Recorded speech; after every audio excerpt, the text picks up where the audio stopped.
Looking for something new in sci-fi or fantasy? Check out what Brandon Sanderson, Orson Scott Card, Nnedi Okorafor, and others chose as the best news stories of the year in the L. Ron Hubbard Presents Writers of the Future anthology from 24 award-winning authors and illustrators, plus art and writing tips and bonus stories. L. Ron Hubbard Presents Writers of the Future. Buy your copy at galaxypress.com, Amazon, or wherever books are sold.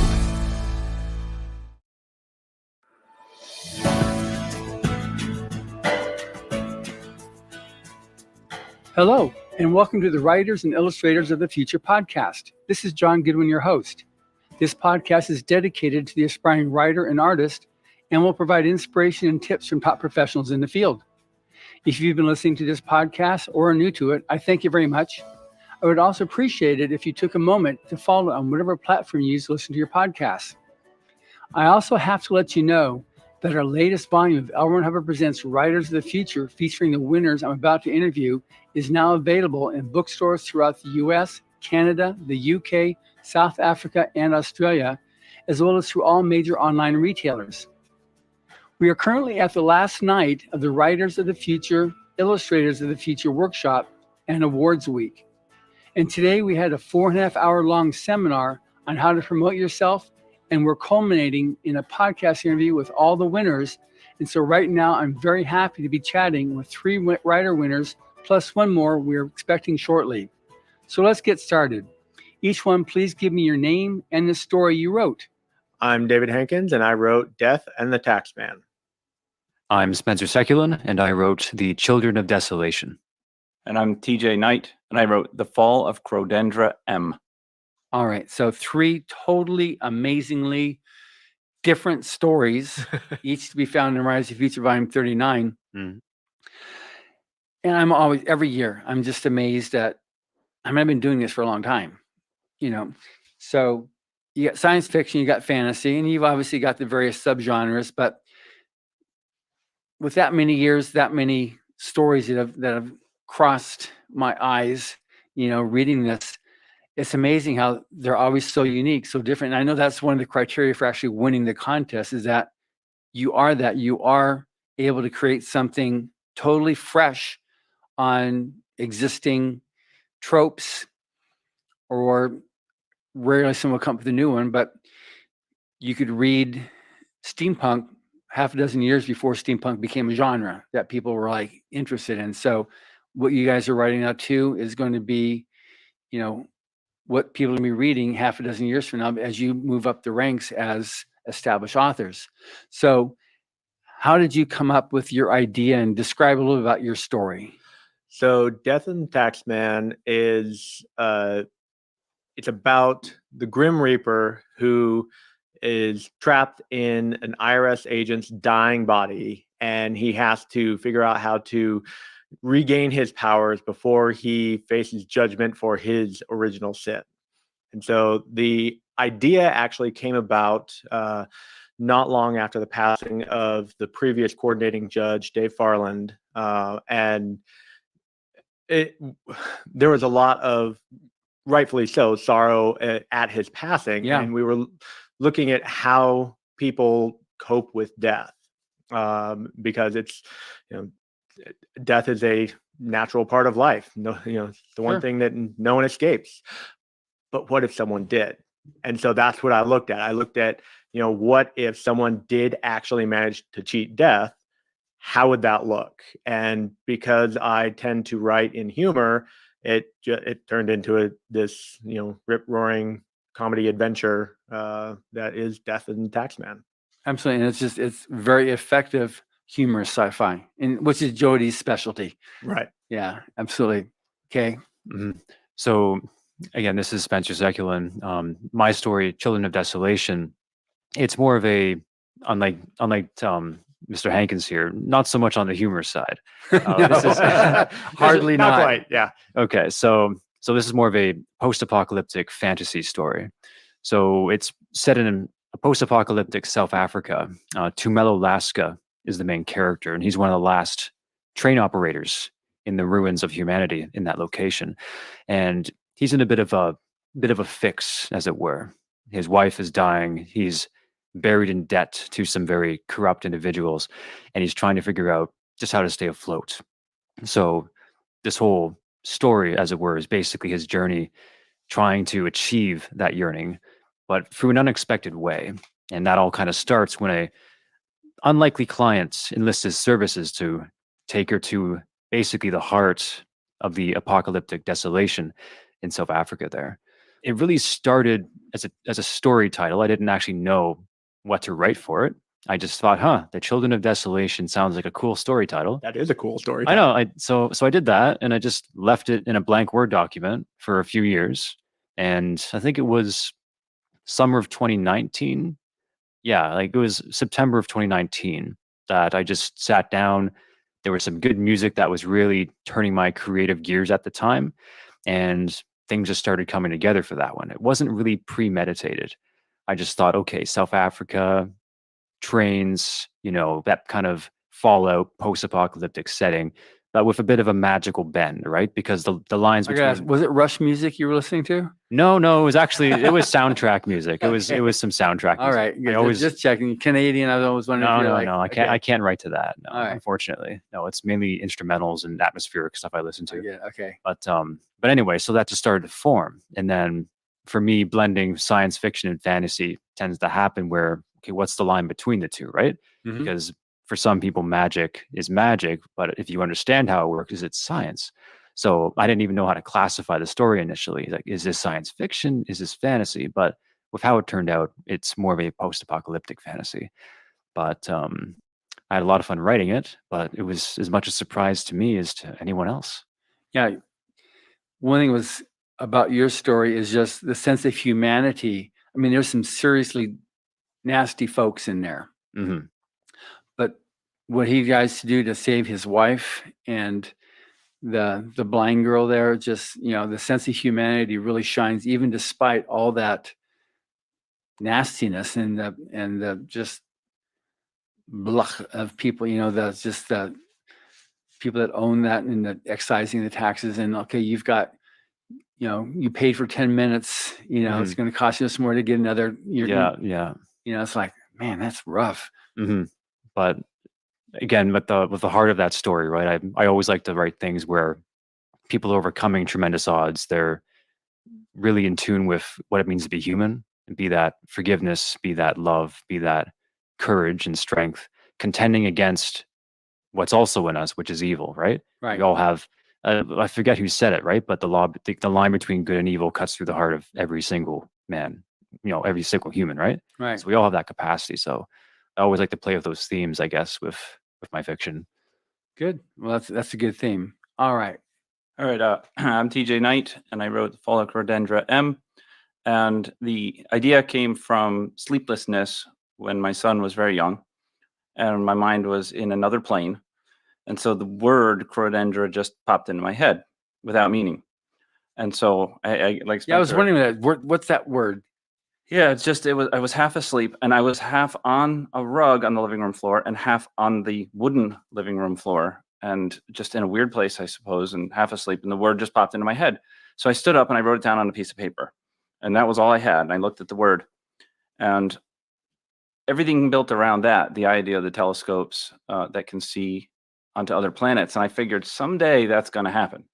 And I wrote this story 11 or 12 years ago, and I'm shocked that it hasn't, at least that I know of, been out there yet. So in the future, we have telescopes that are so strong that we can see all the way down to other planets, and we can watch their sports, and we can watch their construction or their cities or whatever it is that we might find entertaining, or giant animals that rip each other apart. This is great. This is high ratings.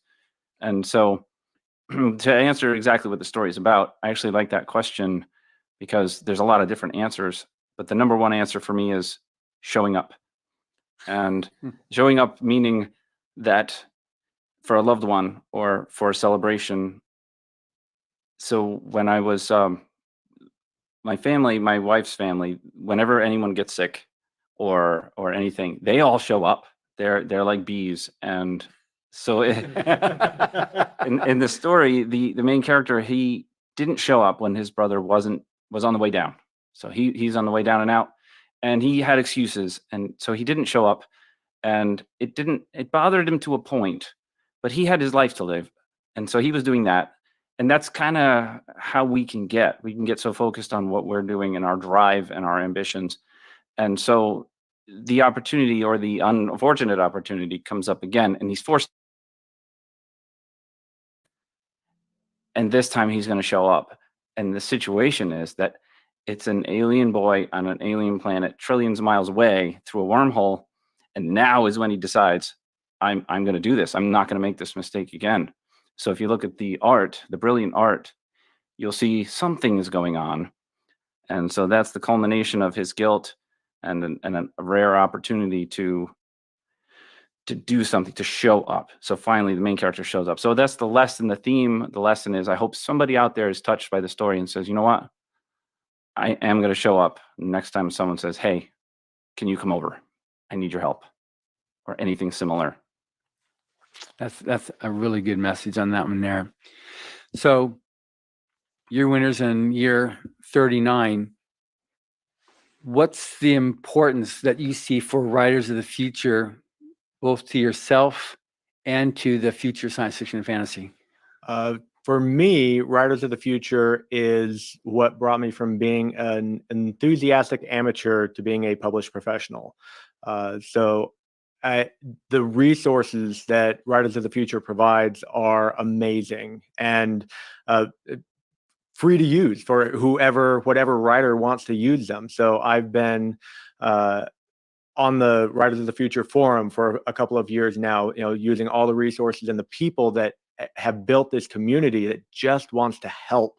And so people swap critiques and everything, and learning lessons on how to improve our writing. And then there's the online writing course that you guys have that was my first introduction to short stories. I'd written a couple of novels that went absolutely nowhere, and I now know that they're absolutely horribly written. And so I was looking for something to learn the art and craft of writing, and that really, it was like light bulbs popping up in my head, or hopefully over my head.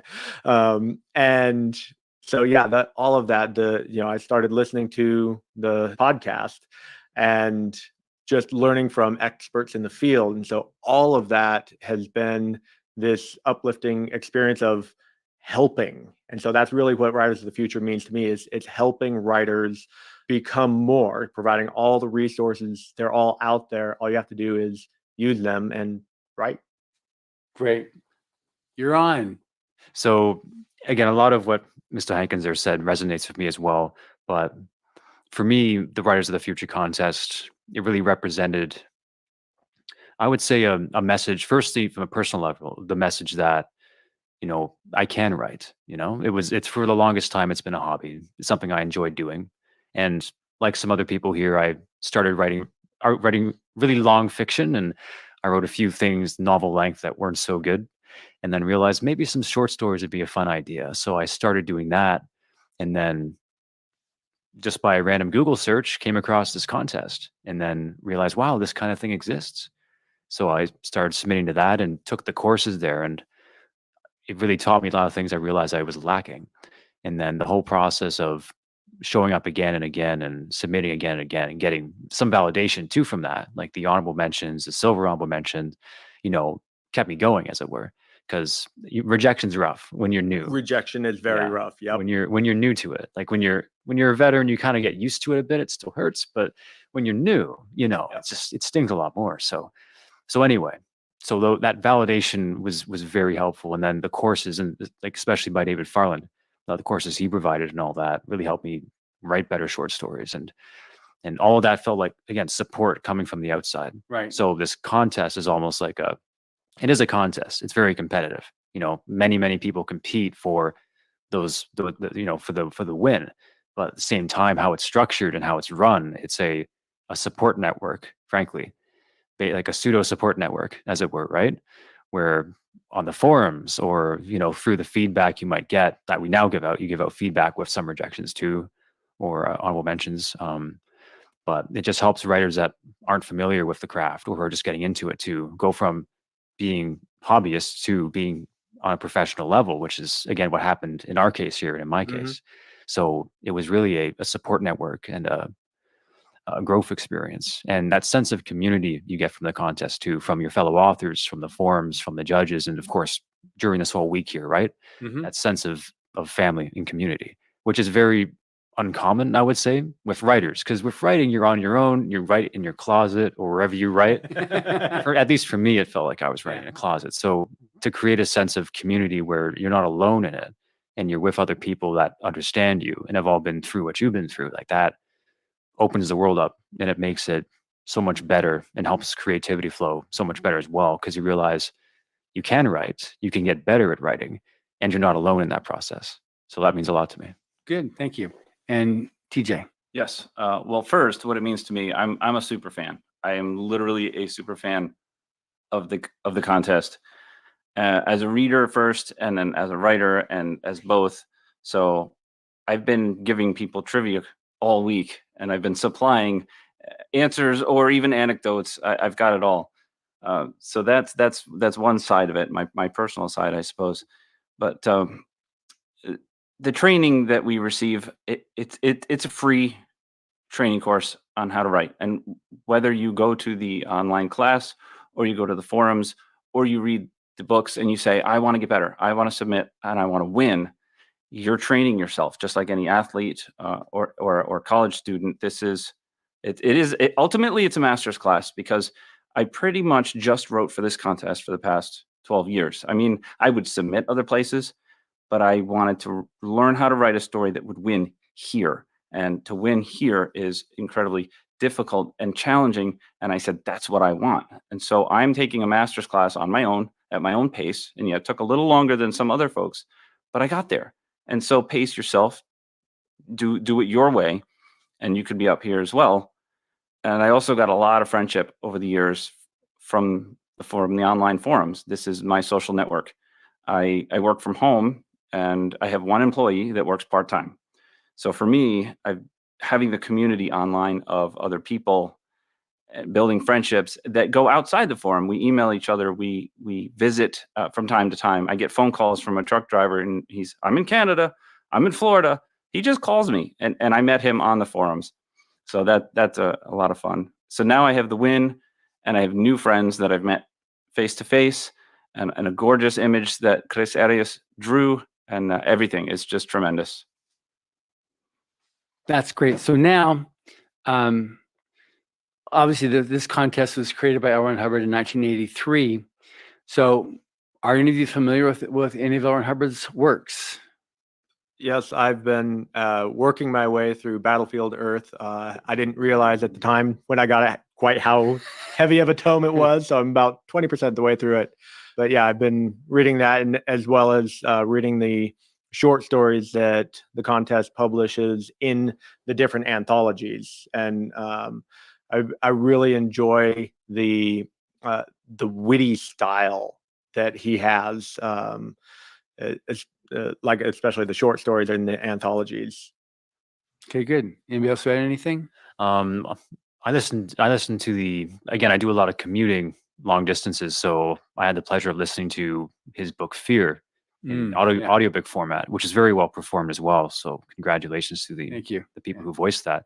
But so for that book, for example, it was I found it very visceral, very provoking, right? Because it was more of on the horror side of things, right? Very psychological. And even though it's the one that actually started, that was the granddaddy of that genre of psychological thrillers. Was it? I didn't know that. So I can see why it was started it then, because it wasn't like anything else. It wasn't like anything else I'd listened to before, right, or read before, right? I don't usually read horror, but I really enjoyed that, and it surprised me with the kind of reactions it could get out of me, because even though he's writing this out of many decades out of flux with me, right? Because many generations, right? It still hit me as something I might read today. That was written today. So, but I really enjoyed it. Did you guess the ending?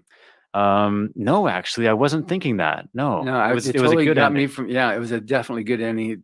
As someone else in an earlier interview said, how's he going to stick the landing on this one here? And I got the, I was like, oh my gosh, he totally stuck the landing on that one. Yeah, it was good. It was Yeah. it was a very, very good ending.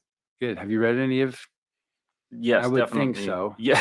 12 years in the making here. Yes, I read Battlefield Earth when I was 20 over an entire summer while sitting outside sunning myself on the roof of my house. Well, my rented house at the time. So I just had my 30th anniversary of Battlefield Earth readings coming up.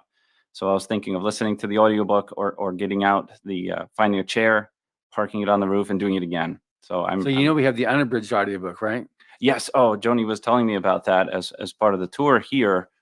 And what did she say? There were 150,000 individual sound effects. There you go. For the Enjoy. Wow, I just got handed the data chip for the entire audiobook. That is unreal. Thank you. So she was saying how many voice actors there were, almost 100 or over? 67 actors. Okay. Over 150,000 sound effects, 42 and a half hours long. Wow. Yes. So yes, Unabridged. This is my 30th anniversary present. Thank you. Yeah. And his essays. And that's the thing. It's like I was saying about being a master class. Those essays are part of that class. And every one of them will teach you something or something different, unique, or give you a different way of thinking about something. Like the essay on art just changed the way I perceive certain things. It just was amazing. I loved it. Good. So now on this past week, so you've had, your jaws unhinged, a fire hose stuck in the middle of, between your teeth, wedged in there. So for your, what's been the most memorable part? I don't even know if that's the right descriptive on it, but what's been for you the biggest part that you're able to take back with you? For me, it was the breadth of instruction that we got from a wide range of professionals in the industry. The most of the instruction was by Jody Lynn Nye and Tim Powers, and they just between those two, they didn't agree on all the things that they were talking about. Beginning with the opening statement, I don't like conventions. I like conventions, yeah. Yes. And so just hearing all of the different opinions and ways of defining success and ways of achieving success in this industry was very eye-opening for me. I especially appreciated Dean Wesley Smith when he came in and he was talking about the history of publishing and how publishing goes through cycles. And right now we're in the middle of a cycle, not really sure what it's going to look like at the end of this with indie publishing on the rise. And so that kind of information has really helped me as I want to become a professional author in order to turn this knowledge into a career. And so we got a lot of information, a smorgasbord of things that you can pick out, the ones that work for you and move out. Good. You're on. So the whole workshop week for me, again, a lot of things stood out and a lot of things are what I'm taking away from this. But I'd say that's the thing about it. It's the variety of viewpoints. And Mr. Sawyer, Rob Sawyer, put it very well when he talked to us in the class about, there's no one thing to do, right? You take what you like, you take the tools that you're given that work for you and let the others be. There's no one perfect way to write or to be a writer. There's a variety of tools that work, and there's a variety of things that have been successful for these other authors who are here with us. Mm-hmm. But what works for you might be different. And realizing it's not a set formula, but almost like crafting a balance and a way of living that works for you in your creative process and whatever your unique goals are for being a writer. So I really liked that. And I liked the breadth of knowledge, as we were saying, the variety of lessons. Some of them are contradictory, which is great because that's proving the point is there's plenty of ways to do it, Right. But so there's that. But besides all the lessons, besides all the learning and that invaluable information, it was just the whole process of coming here and meeting so many outstanding world-class authors and artists and especially meeting all these wonderful writers who also won alongside me. So just creating a sense of community, dare I say, almost family, you know. Well, you're going to find that to be the case. I've got interviews I've done with winners going all the way back to, well, volume 1, because there you got Dean Wesley Smith and Nina. And every year I talk to somebody, are you still in communication with your fellow winners? Oh, yeah. You've got a family, you know, you got the broader family of writers of the future, and us at the contest will always have your back. I mean, just know that. But you'll find that the relationships you created here will survive whatever distances, whatever travesties that may happen, because like you said, you dare say, well, I'll overtly say, yes, it is family. And, you know, you've gone through this boot camp, but you're all coming into this thing, and some of the years have so many New York Times bestselling authors come out of it. You know, this is an exceptional year this year. The event last night was just like, I think I mentioned in this earlier thing today, like reporters are just like characteristically just bland. I was like, yeah, whatever. Okay, good. Okay, what's the story? Okay, I'll take the next one. But the guy from Vietnam, when Dal V was announced as a winner, started crying in the audience, you know, because it was that emotional, and realizing what it means for his country, you know, for artists in his country. It's just, we get that so much. We have all the different media that came. Some of them come back again and again and again because they just love this event in the heart of Hollywood, which is the plastic and fake, you know, incarnate. You've got this show here. Nancy Cartwright, who was one of the presenters, she's the voice of Bart Simpson. She's been to every type of award show. She's won she hasn't won an Oscar, but she's won multiple Emmys. And this is her favorite event because she loves listening to you. I watched her. She's just standing there just like this big smile. Each one of you come up, she's just like, and she's clapping with each one of you. It's just, that's the effect that you create. That's what this contest creates. So anyway, so thank you for that. So TJ. She was one of our teachers during the week as well. She is a writer, and she came in and gave us some great writerly advice. So that was really fun. What this week has meant to me was, interestingly, it was almost as if it was its own story. So we got here, and the pace of our arriving to the hotel, and then we had a class or two, then we had our 24-hour story, then we met again with Tim and Jody, then we met with a guest, then we met with another guest, and we met with another guest, and then we had the gala, which was just the climax of the entire story. And now here we are in our denouement, changed and having learned something.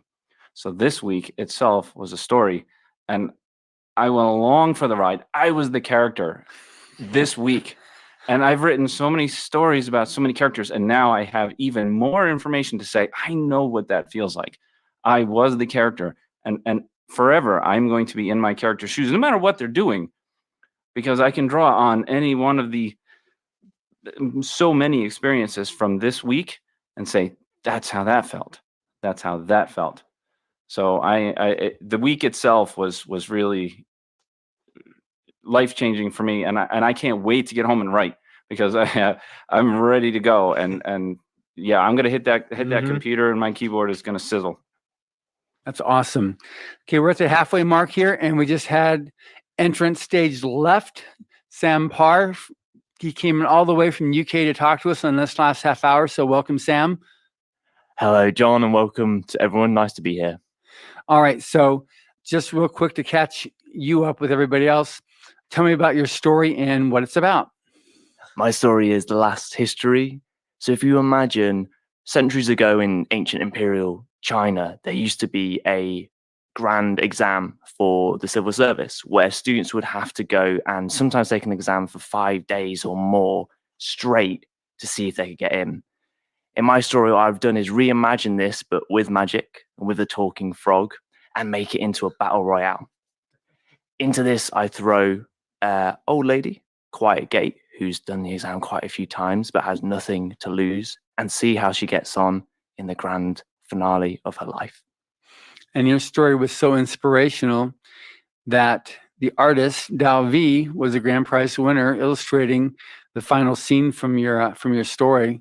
Just awesome. Just a great story. Again, like I mentioned to these other gentlemen, I'm just always amazed at how the creativity, with these different ideas, and yours is, epic fantasy in a small box, what you've been able to create in that, just your techniques of having, you create a sense of time by your short scenes that goes on and on, and all of a sudden you read it, like you feel like you've read a novel after reading that short story, the way you've done it, which was quite brilliant. That was, well done to you on that.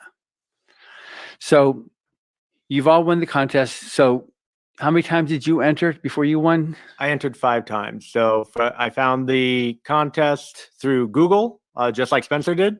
And I entered that first one, got an honorable mention. Then my next one was another honorable. Then I got a silver, then back down to an honorable. Then I won. Good. And yourself, Sam? So I entered 6 times over 6 years. So I guess that averaged out at 1 time a year. Each time I was submitting my best story. So I was a very slow writer. I was really sharpening my stories as much as I could before I could submit them. Hence why it took me a year between each one. First time I submitted and didn't get through to an honorable mention. But the second time I got an honorable mention, and that gave me a lot of encouragement that there was something in this and I could develop for the future. Awesome. Okay, Spencer. So I think I entered between 6 and 7 times. I'd have to go back and check, but I've been doing that since I think 2017, 2018 was when I first started entering it. And like Sam, the first honorable mention was a big help, right? Mm-hmm. Showing me that maybe I can make something that's worth other people's time to read. Right. Because again, you give time to read something, right? So just being worthy of that. And so anyway, that was very encouraging. And I got, I think, 2 silver honorable mentions, a few honorable mentions, 2 rejections. And then again, for volume 39, that's second place in the first quarter. So it's been quite a ride. Awesome. All right, so you ran out of fingers on your hands there, but let's go ahead and TJ. I had to count on my fingers. I had to count on my fingers several times. So how many times did I enter?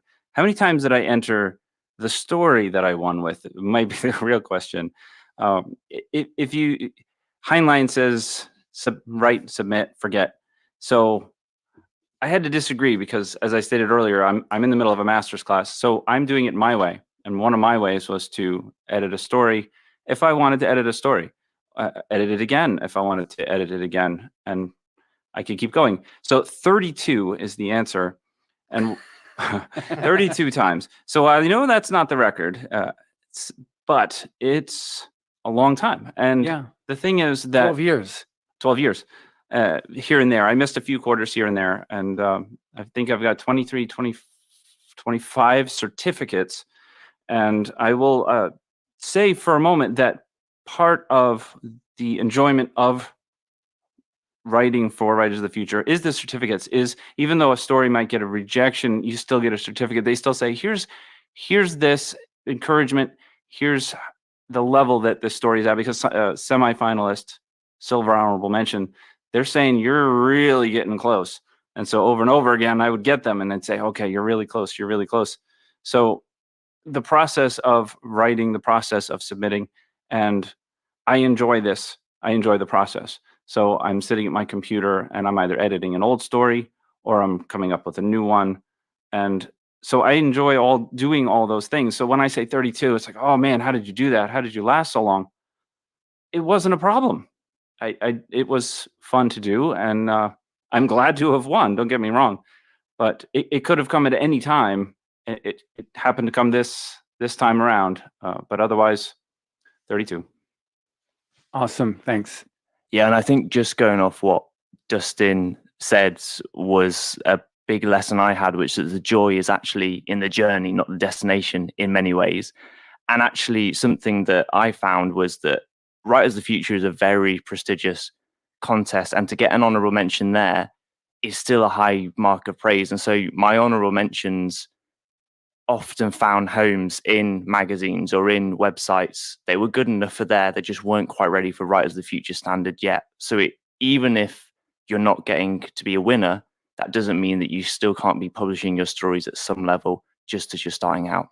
Yeah, Dave Farland would say silver honorable mention finalists, they're all publishable otherwise.